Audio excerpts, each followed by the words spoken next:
Hello guys! థంబ్‌నెయిల్‌లో చూపించినట్టుగానే చిక్‌పేట్ షాపింగ్‌కైతే ఎళ్తన్నాం. క్యాబ్ బుక్ చేసుకుందాం అనుకుంటే ఆమడ దూరంలో వదిలేసి ఎళ్తే చాలా దూరమే నడచాల్సొస్తుందని మెట్రో అయితే ప్రిఫర్ చేశాము. ఇక్కడ ఒకటి కాదు, 2 కాదు కొన్ని వేల షాప్స్ అయితే ఉన్నాయి. చూడటానికి 2 కళ్ళు సరిపోలేదంటే నమ్మండి. మన సైడ్ ఏమో షాప్ ముందర పోతా అంటే రండి మేడం అని పిలుస్తారు. కానీ ఇక్కడేమో కిలోమీటర్ దూరం నుంచే మేము కొత్తగా షాప్ ఓపెన్ చేసాం శారీస్‌ది చూడండి అని తీసుకెళ్లారు. మాకైతే నచ్చలేదు. అందుకే వచ్చేసాం షాప్ నుంచి. బయట రోడ్ సైడ్ ఏమో ఈ వడ్డానాలు, వంకీలు అన్నీ అమ్ముతుంటే చూస్తున్నాము. వాళ్ళైతే ఎక్కువ కాస్టే చెప్తారు గానీ కొంచెం బేరం ఆడాలి మనము. ఇక్కడ ప్రైజెస్ గూడా ఒక్కో దానికి సెపరేట్ గా ఉన్నాయి. హెవీగా ఉన్నవేమో 950, 850 అలా చెప్తున్నారు. మీడియంవి 450 అలా చెప్తున్నారు. సీమంతం వస్తోంది గదా! యూజ్ అవుతుంది అని నేనైతే ఒకటి ట్రై చేశాను. సెలెక్ట్ చేసి ఇంక తీసుకుందాం అనే లోపు మా ఆయనకు ఒక సూపర్ ఐడియా వచ్చింది. ఇది ఇప్పుడు సరిపోతోంది. నెక్స్ట్ సీమంతం టైంకి పొట్ట ఎక్కువగా ఉంటుంది గదా! అప్పుడు సరిపోకపోవచ్చు. కాబట్టి లింక్స్‌తో ఉన్నవి తీసుకో అని అన్నారు. అది నిజమే గదా! అని చెప్పి నేను లింక్స్‌దే తీసుకున్నా. వచ్చినప్పటి నుంచి బ్లాంకెట్ చూడాలి, బ్లాంకెట్ తీసుకోవాలి అంటోంది మా అమ్మ.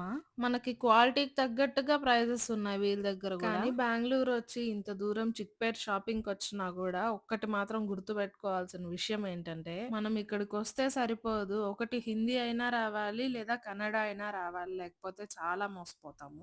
మీరిక్కడికొచ్చేలాగైతే మీకు హిందీ గాని, కన్నడ గాని వస్తే ఓకే. లేకపోతే ఎవరో ఒకరు తెలిసినోళ్ళనన్నా తీసుకెళ్ళండి. మళ్ళీ వేరే షాప్‌లోకైతే వచ్చేసాము. ఇక్కడ శారీ కలెక్షన్ చాలా బావుంది. నాకైతే ఈ శారీ కాంబినేషన్ చాలా నచ్చింది. దీని ప్రైస్ ఏమో 2800 చెప్పారు. ఫైనల్‌గా ఒక శారీ సెలెక్ట్ చేసి తీసుకున్నా. ఇవన్నీ చాలా రేర్‌గా దొరికే కలెక్షన్స్. కలెక్షన్ చాలా బావుంది. ఇక్కడే శ్రీమంతానికి గూడా తీసుకుందాం అనుకుంటే ముందే శారీ తీసి పెట్టకూడదు అని అన్నారు. అందుకే కామ్‌గా అయిపోయా. షాప్ నుంచి బయట రాగానే ఈ జనాలు చూడండి ఒకసారి. ప్రెజెంట్ బెంగుళూరులోనే ఉంటున్నాం కదా! చాలా చల్లగుంటుంది ఇంట్లో గూడా. ఇంట్లో వేసుకోవడానికి చెప్పులైతే తీసుకున్నాను. అవి జస్ట్ 170 రూపీస్‌కే వచ్చాయి నాకు. 250 రూపీస్‌కే ఫిక్స్డ్ రేట్ అని షర్ట్స్ అమ్ముతున్నారు. క్వాలిటీ బావుండదేమో, ఏమన్నా మోసం ఉందేమో అనుకోని చూస్తే అంతా బావుంది. అందుకే 3 షర్ట్స్ అయితే తీసుకున్నా. ఇలా అన్నిటి మీద ఫిక్స్డ్ ఏసేస్తే అన్నా బావుంటుంది. మోసపోకుండా ఉంటాము. ఎందుకంటే ఈ భాషలు మనకు రావు కాబట్టి. ఇంక అప్పటికే ఆకలి స్టార్ట్ అయిపోయింది మాకు. జల్లెడ పట్టి ఎతికితే గాని ఒక్క షాప్ అయితే కనిపించింది తినడానికి. పర్వాలేదు ఫుడ్ అయితే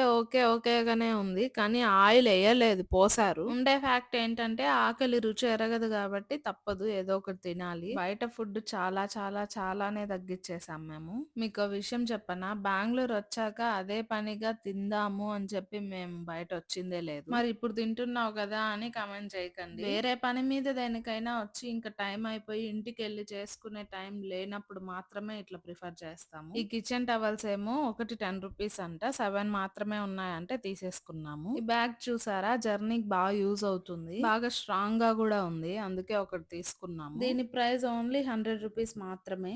చిక్‌పేట్‌కొచ్చి కొనాలి, చూడాలి, తిరగాలి అని అంటే ఓపిక ఫుల్ గా ఉండాలి. నా ఓపిక కంప్లీట్ అయ్యే లోపే మా ఆయన ఇంకా వెళ్ళిపోదాము అని చెప్పారు ఇంటికి. ఇంకా లేట్ అయింటే చీకటి పడిపోయిండేది. అందుకే రిటర్న్ లో కూడా మళ్ళీ మెట్రోనే చూస్ చేసుకున్నాము. ట్రాఫిక్ తప్పించుకోవాలి అని అంటే మెట్రోకే మంచిది. ఒళ్ళు నలగకుండా జర్నీ చేసినట్టే ఉండకుండా ఇంటికి రీచ్ అయిపోవచ్చు. మా చిక్‌పేట్ షాపింగ్ అయితే ఇలా జరిగింది. మీరు కూడా ఒకవేళ వెళ్ళి కొనాలి అనుకుంటే ఖచ్చితంగా వెళ్ళండి. కానీ చెప్పింది గుర్తుంది కదా, పక్కాగా లాంగ్వేజ్ వచ్చుండాలి. నెక్స్ట్ వీడియోలో కలుద్దాం. Bye bye.